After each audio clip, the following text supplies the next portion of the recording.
We're experiencing a crisis. Too many working families can't afford to live here.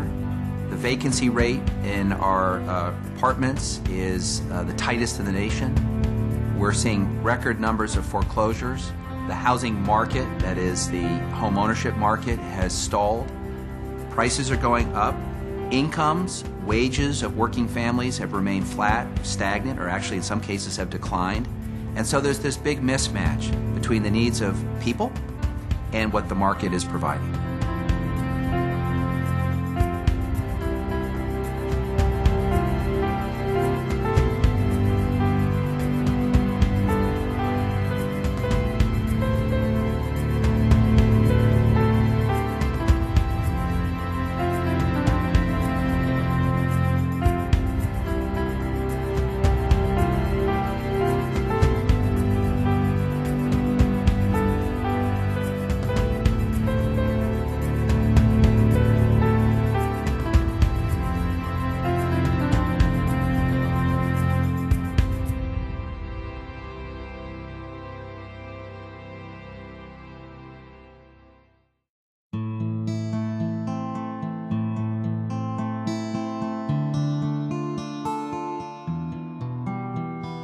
The Centennial Community Association in East Portland is a neighborhood that's been here for a long, long time.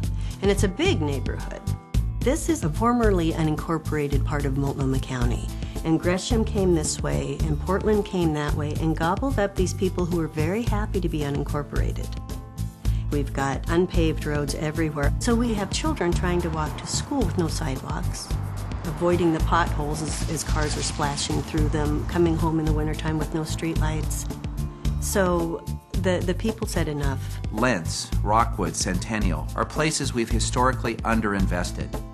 There's a deficit of parks. They haven't always had the best transportation.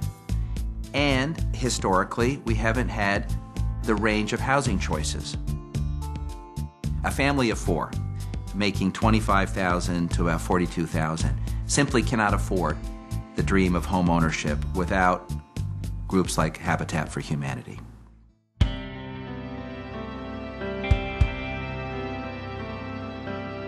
I am a safety assistant at Margaret Scott Elementary for Reynolds School District. I do recess duty.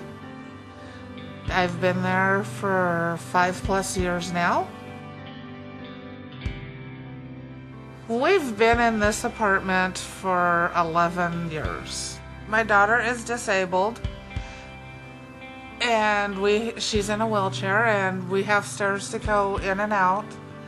No accessibility. The hallways aren't accessible. When she comes home, the wheelchair stays at the front door because that's as far as we can get it, because the hallways are too narrow to go down the hall. The bathrooms aren't accessible. She comes home and she has to sit on the floor. I've looked for different places for Keeley for we could all move together in a family, and they're not affordable.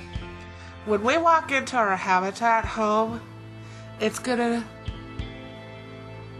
be a total change of life, because it's gonna be accessible and everything's gonna be met for everybody in the family.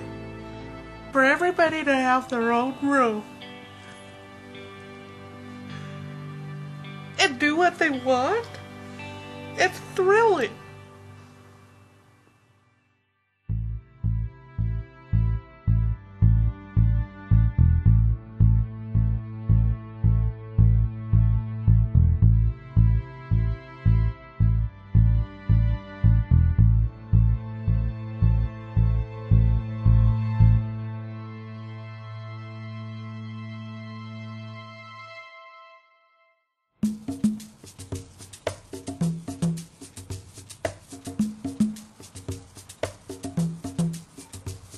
My name is Siridio Ntiranyibagira. I am from Burundi. I am Burundian. I lived in a refugee camp almost for 10 years. She's Lucia Ndayihereze. She's my wife. We have lived together for 19 years. I lived in a refugee camp since I was 4 years old. It's like I spent all my life in a refugee camp. Life is so hard in a refugee camp.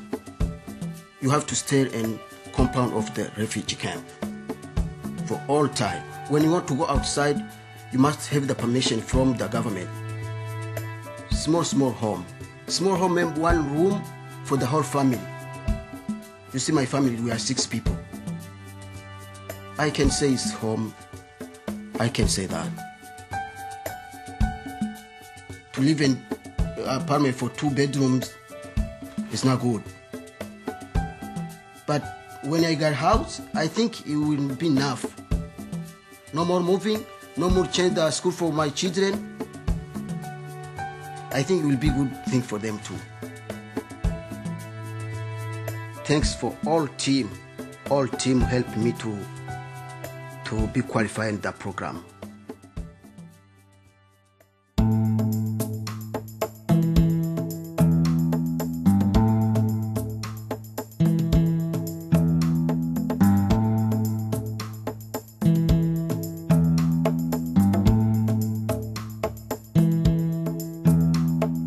I think Habitat is a terrific partner for any neighborhood because of the values that are imbued from the ground up. People come in and they do the sweat equity, and that's what we want to instill in our communities. Homeowners, historically, and the data supports this, tend to be more involved in their community. They're certainly more focused on their own property because there's a direct connection between the investment they make in their community and the investment they've made in their home. And when we create successful homeowners in those communities, we help to build stronger communities. It means children in homes that are stable do better in school. Continuity and stability is important not only in the educational process but in the social and growth process for students as well. If you look at research with mobility, it's clear that mobility has a pretty significant impact on student achievement. Regardless of when the mobility occurs, at the elementary level or at the secondary level, it drastically reduces a student's chances of graduating, and graduating on time or graduating at all. As an elementary principal, you see dramatic impacts. I mean, it varies from their academic achievement to their ability to socialize with peers, how they interact with other kids, their connections with adults.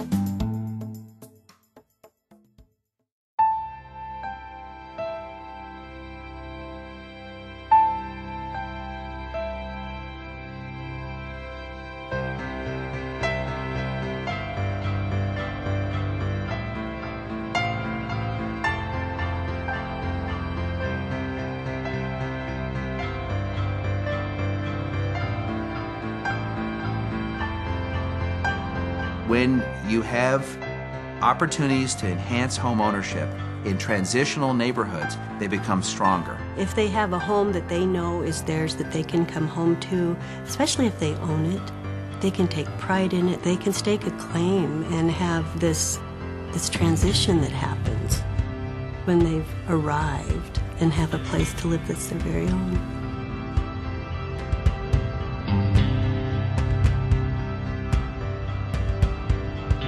This land's gonna be where my home is, and I'm happy, anxious, excited, and I really don't know what it's gonna feel like. It's exciting to have the own home because you feel better. You think about the future. You don't think about the home anymore.